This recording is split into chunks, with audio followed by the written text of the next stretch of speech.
Hi, I'm Lynnea. And I'm Dan. And this is Dusted or Busted. So we get into the workroom and it's the mini challenge. And we have a special guest. It's Latrice Royale as Large Marge from Tuckahoe Prison for Ladies. Mm-hmm.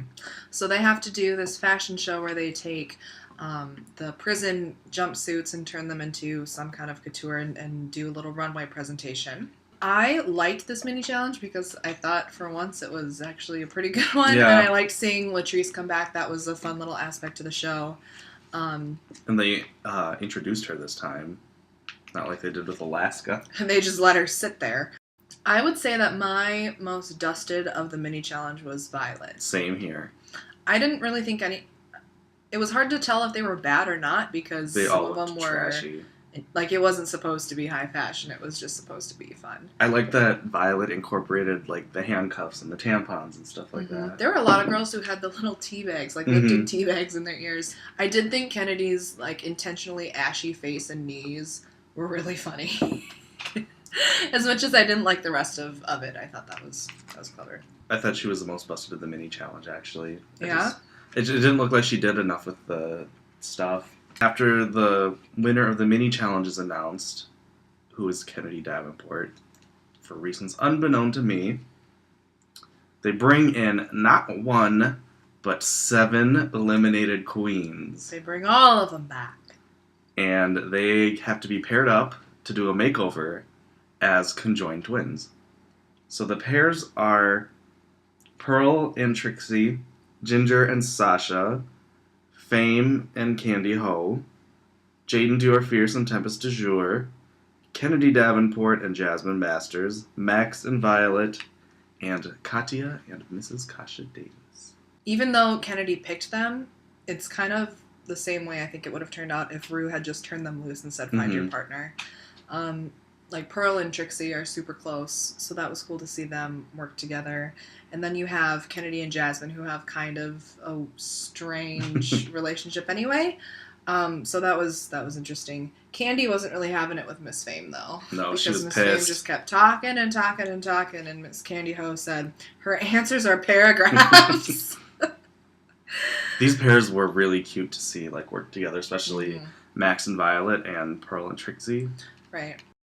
The vibe was really different this week. I think it might have been, like, the excitement of having the girls back, and then knowing that one of them was going to come back. Yeah, I felt like things actually happened in the workroom. Like, in the previous episodes, I haven't really written anything for the workroom time because there's not a lot. I think it's just because they have so much to do that there's not a lot of time for chit-chat. In this challenge, while it's a big challenge, they didn't have to write a script, assign the parts, make costumes, and do all of these other things that they have been having to I do. liked seeing RuPaul interact with the girls again, too.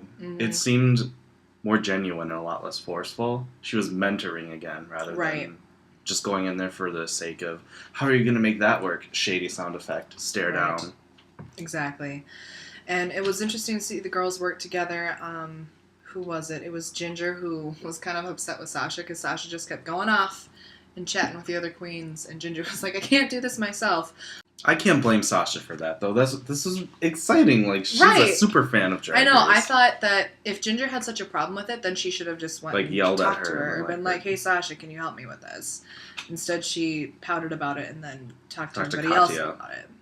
And then they're getting ready for the runway the next day, and that's when they go all backstory on everyone. They got to get everyone's screen time, and especially Miss Candy Ho, because she got nothing the first 5 episodes. Right.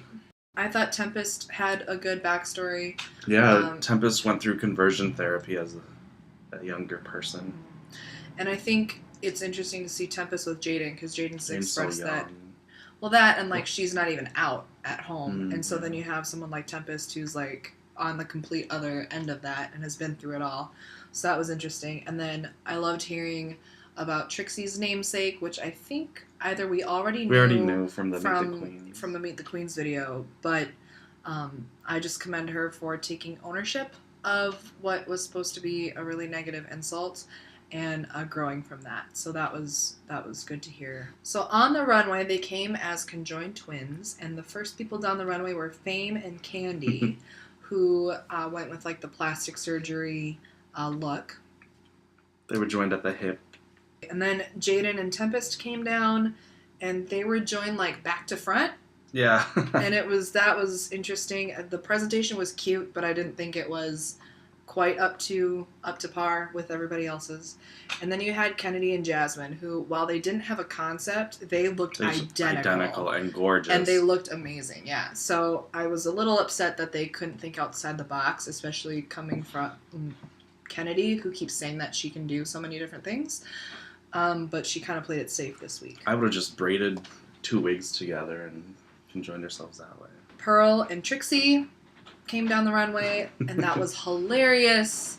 They kind of did this like pageant thing where one of them was like the pretty twin and the other one was like the ugly one, and I thought that was really funny. It was really funny. The presentation was funny. They were arguing. And Trixie was just pissing Pearl off the whole time.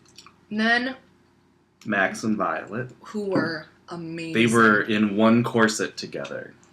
And I didn't even recognize Max. Max looked gorgeous in Violet makeup. Mm-hmm. So good for you, Violet. And then Ginger and Sasha, which it was funny, but there wasn't a lot to it. Right. It was. I appreciated when Ross said he got like John Waters from it, like very low budget but very high camp.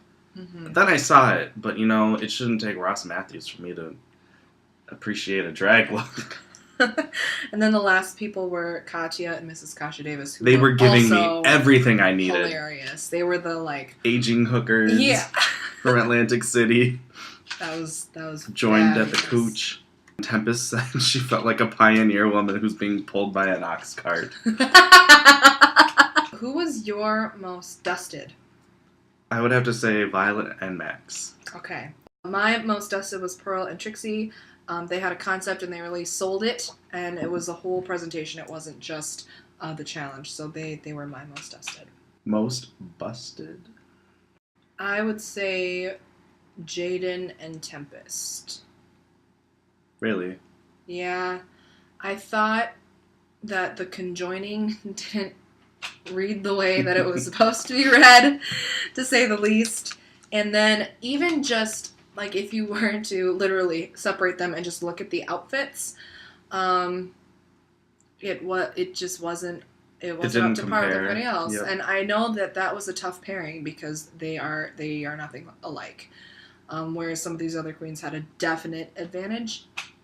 But I don't know. I was kind of expecting something a little bit more creative, especially when you have Tempest there. That seems like a common critique for Jaden, though, is that compared to everyone else, it's nothing. My most busted was Miss Fame and Candy Ho. It's been done before, and I'm just...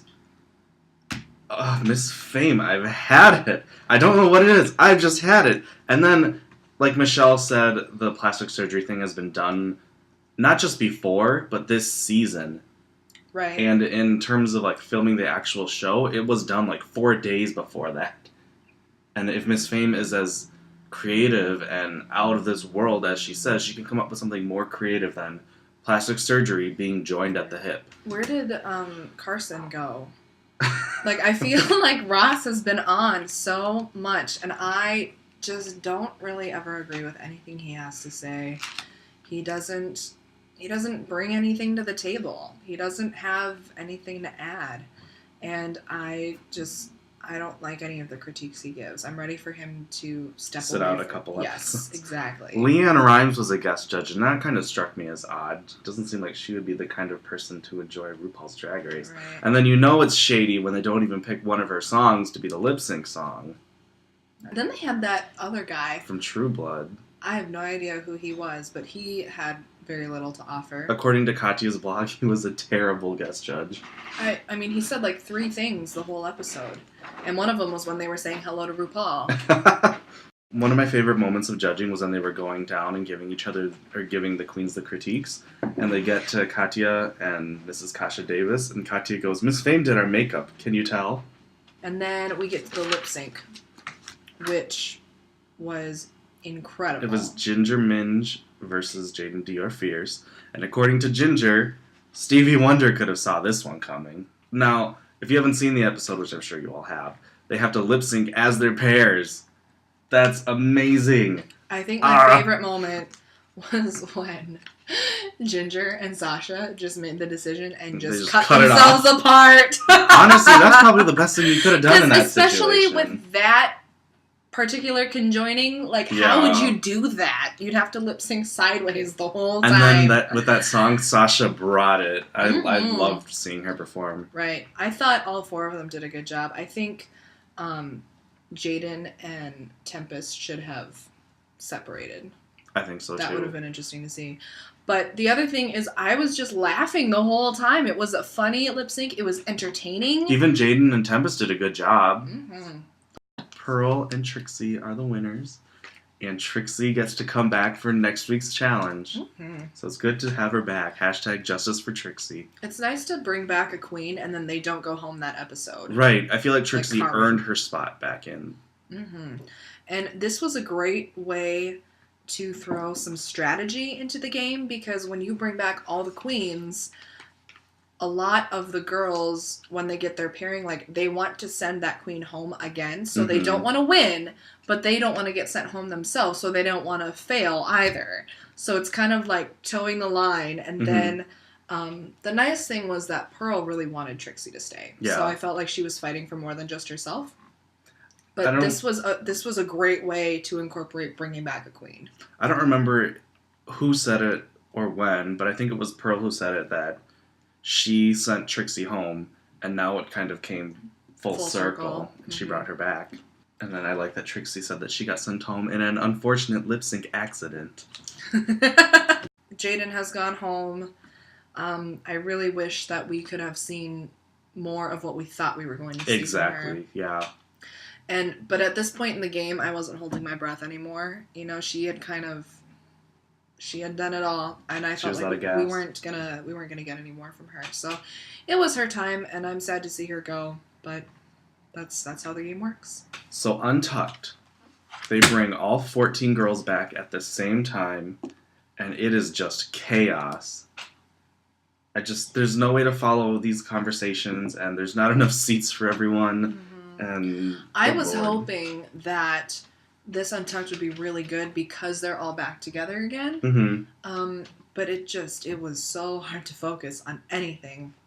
I have just about had it with Miss Fame. Like, before this episode, I didn't really dislike her. She just wasn't doing anything to wow me. And then this whole episode of Untucked, I think mostly because Kennedy actually did a good job in the challenge. She was so afraid of Jasmine Masters coming back. Right. It's like, girl, Miss Fame, even if Jasmine comes back, there's like a 60% chance you're going to have to lip sync anyway. Mrs. Kasha Davis was saying something like, isn't it great that we get to have this moment before the reunion? And Miss Fame gets all uppity about it. She's like, well, no, because this is still the competition. I'm like, Miss Fame, you're all but eliminated at this point. Sorry about it. This is your 4th week in the bottom 3. Right. I feel like she doesn't have a good perspective of where she's actually at. There is no way she could actually win this competition unless she won every single challenge from here on out. And even then, it would be questionable. Ginger was really not happy that someone was coming back. No, she took issue with it from the start. And they even kind of called her out on it and said, if anybody, like, you seem really opposed to this. And she was like, well, yeah. And then I remember one moment she's talking to whoever she was paired with. I don't remember. Oh, Sasha. She was like, you know, if it was going to be anybody in this challenge, I'm so happy it was you. And of all the queens who come back, you know, whoever comes back, I hope it's you.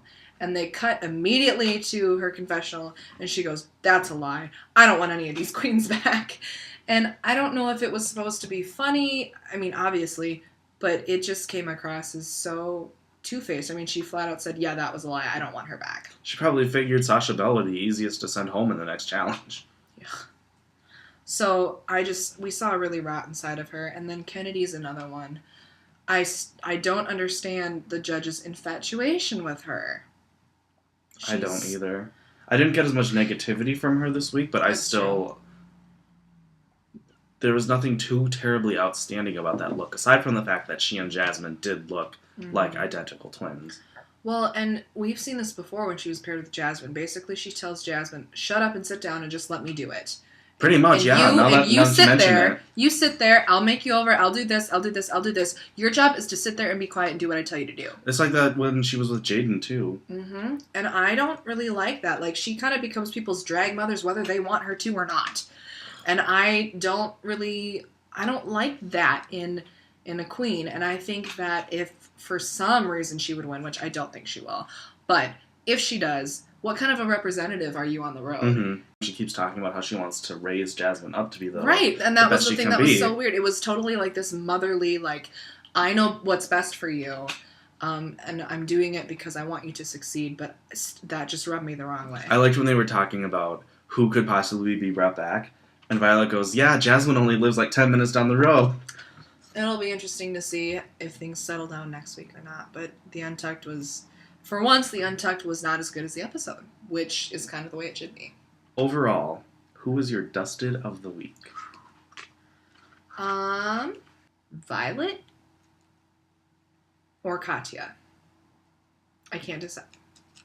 My most dusted of the week is Violet, because she was great in the mini challenge, and she made Max look beautiful, right. And that corsetry, amazing. So Violet Chachki was my most dusted of the week. Okay, well then I'll go with Katya because I thought that her little leopard print mask thing, I don't know where she got that, but I mean, that was a funny twist to the mini challenge, and then her pairing with Mrs. Kasha Davis and how they worked together, and they totally, like, sold that character, so I thought that was... I wanted them fabulous. All to come back. They all did so good. That's the thing, is pretty much all of them redeemed themselves. Some even more than the current queens who are on, I would say. I thought they would make a bigger deal when they were like, Mrs. Kasha Davis and Katya, you're safe. I thought they would make a bigger deal about them not getting back in, but They didn't. So, I mean, I guess you don't have to beat a dead horse. Yeah.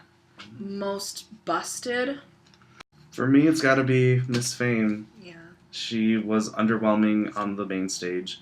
I mean, even like Tempest and Jaden, their energy kind of sold it. And I thought Miss Fame in the mini challenge was nothing to write home about. And then you get to Untucked, and Miss Fame was my least favorite there, so... Yeah, I'm gonna go with Kennedy this week. She had some good things going for her in the mini challenge, but it wasn't great. She didn't show a good relationship with Jasmine really at all, and there was no concept behind it. For people... Right. For someone who is supposedly as good as she is, she should have done more with it. It was so simple, too. Right. And for someone who was so polished, like, she had that hairline showing, and you could see the stitches on... There's nothing wrong with seeing the stitches, but it was almost like the garment was inside out. Quote of the week. Mine comes from Miss Violet Chachki, who I have come around to, and they're in the workroom getting ready. And I don't remember what she says to Mrs. Kasha Davis, but Kasha kind of looks at her funny, and then Violet goes, that was a compliment, not a read. I'm doing this thing now where I tell people when I'm complimenting them in case there's confusion.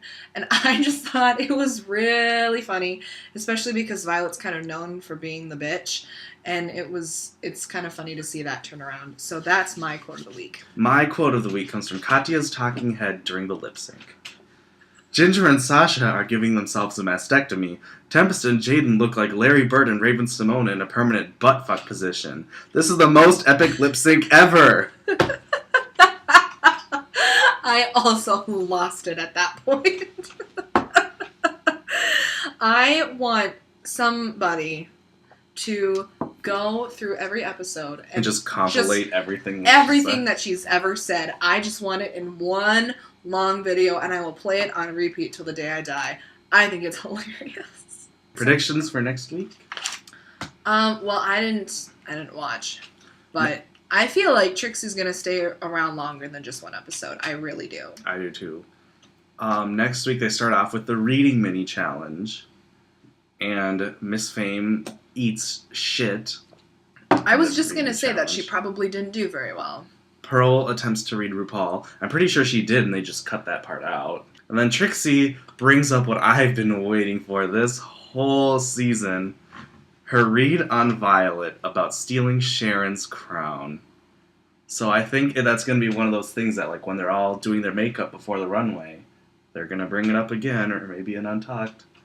Next week is the John Waters Challenge, where the remaining queens have to act in a reenactment of one of John Waters' movies. I think Trixie is gonna nail it. Because she made a short film called Queen of the Castle, and that was very John Waters, just low budget, out there storyline, over the top characters. And I think Miss Fame's time has come. I think so too, especially with something John Waters. I don't think she's gonna get it. She's not going to get it, and she's not an actress. She's too pageanty. She's so focused on being polished, which even sometimes she's not. But she's so focused on the production value of what she does that I think that's going to get in her way. I didn't even think that far ahead about it. I thought, like, Trixie's an actress, Pearl can act, Kennedy can act, Violet probably can pull something together, mm-hmm. Ginger's an actress, Katya's an actress. Sorry, Miss Fame, you're going home. I think that watch her win this fucking challenge. God. And she didn't even win the makeover challenge. If Miss Fame ain't winning the makeover challenge, she ain't winning shit. I just would really love to see Trixie win something as soon as right she's back. Off the back. I would love that. And I'm hoping that's what happens. And I'm hoping that we get Carson back and that Ross goes away. And I don't know who the other judges are, but it doesn't matter. So before we end this episode, we do have to talk about a bit of bad news. Next week is our finals week at school, and we're graduating college, which is exciting and scary and all of those things. And when Dan goes back to his hometown and I go back to mine, I don't know if there will be another opportunity for us to get together and make any videos either for the rest of the season or just ever, because we'll be going off and doing our own things wherever our lives take us. And so we'd love to continue doing these, but there's a very likely possibility that next week will have to be the final dusted or busted for our 1.5-year career on YouTube. So if you have any ideas of how we could keep this going, let us know, and who knows, maybe in the future our paths will cross and we'll be doing Dusted or Busted for season 11 of RuPaul's Drag Race. After I win season 9. But we just wanted to keep you guys in the loop about that. And if that happens to be our last episode, we thank you for your time with us, and we've really enjoyed making these videos. So thanks for all the love online. Bye. Bye. Hi everyone. I was thinking of some clever shit to say, but I don't got nothing, so we're just gonna make this drink for Jaden. Alright, we got a shot of vodka. We're gonna put it into our rocks glass with ice. We got some peach schnapps. Just gonna throw like a dash of it. We got some cherries.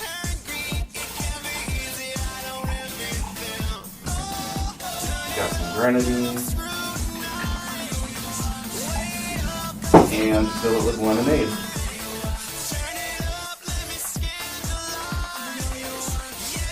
There you go. Jaden to your fears.